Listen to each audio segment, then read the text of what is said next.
I've been a big fan of No Game No Life for a long time, and now that I finally have a chance to reread the light novels, I thought it'd be fun to make a series of videos comparing the differences between the anime and them, and looking at the stuff that didn't quite make it into the anime.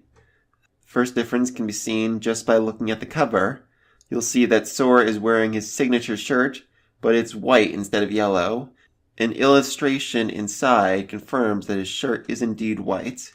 I believe this was changed in later light novels, but I'm not sure if this was because of the anime or due to some other reason. The next big change is the epic opening battle in which Sora and Shiro alone defeat thousands of players using only their skill and wit.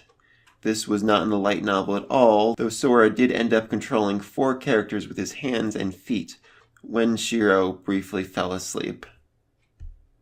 The light novel opens by describing urban legends as a wish that the world was more interesting.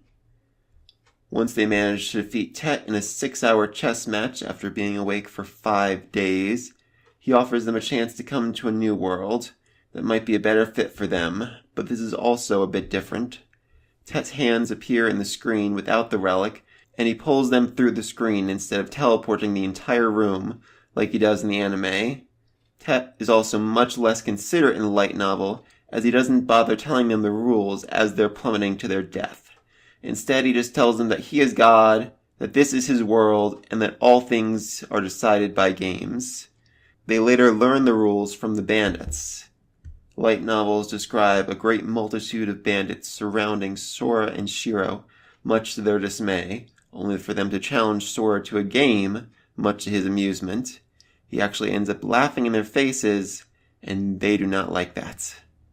But Sora still manages to easily crush them, though he isn't quite as cruel as his anime counterpart, only asking for directions, an explanation of the rules, and 2 of their hoods instead of leaving them naked and penniless.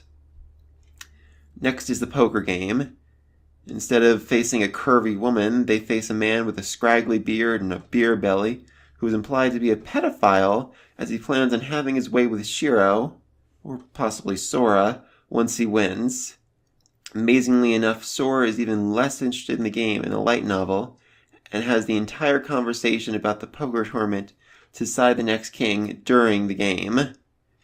After winning, he goes to rent a room, but instead of offering a single coin, he uses all the money he just won, and instead of just calling the bar owner out on his lies, he actually threatens to rat him out to the master of the inn for scamming customers to fill his own pockets.